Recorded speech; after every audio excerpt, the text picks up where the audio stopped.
नमस्कार बच्चों, आज हम करेंगे पुनरावृत्ति। अर्थ के आधार पर वाक्य भेद। अर्थ के आधार पर वाक्य भेद 8 होते हैं, हम पहले भी कर चुके हैं। आज हम इनके बारे में, इनको पहचानने के तरीके फटाफट से सीखेंगे, ठीक है। अर्थ के आधार पर पहला जो भेद होता है वो होता है विधानवाचक। विधान मतलब सरल वाक्य, सबसे जिसमें सामान्य सूचना दी जाती है। जैसे हम एक ही उदाहरण करेंगे हर तरह के वाक्य में। जैसे हम आज करेंगे बच्चा पढ़ रहा है। जनरल इन्फॉर्मेशन है, सामान्य सूचना, तो ये कौन सा हो गया हमारा विधानवाचक।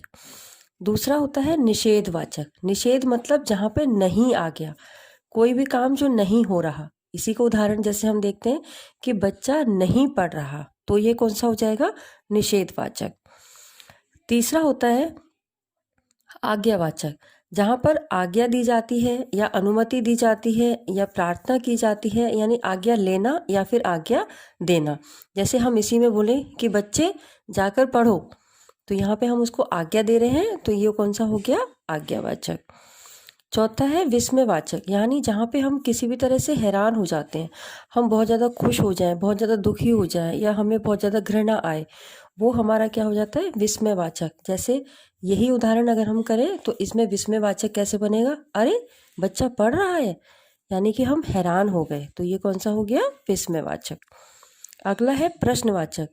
बहुत आसान है। प्रश्न का मतलब जहाँ पे कोई भी सवाल हो रहा है, प्रश्न पूछा जा रहा है।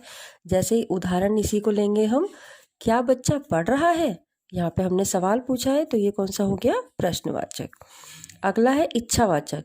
जहाँ पर कोई हम इच्छा प्रकट करते हैं, आशीर्वाद देते हैं, शुभ कामना करते हैं, उसे हम क्या बोलते हैं इच्छावाचक। जैसे कि अगर हम इसी को करें कि मेरी इच्छा है कि आज बच्चे पढ़ लें, तो ये कौन सा हो जाएगा इच्छावाचक। या अगला है संदेहवाचक, यानी जहाँ पर हमें कोई संदेह हो, कोई शक हो या कोई संभावना हो, जिसकी पहचान हम ज़्यादातर शायद के रूप में करते हैं। जैसे हम इसी वाक्य को लें कि शायद बच्चा पढ़ रहा है, यहाँ पर हमें कंफर्म नहीं है, पर हमें ये संदेह है या शंक है या संभावना है कि बच्चा पढ़ रहा है। और आखिरी इसका भेद है संकेतवाचक।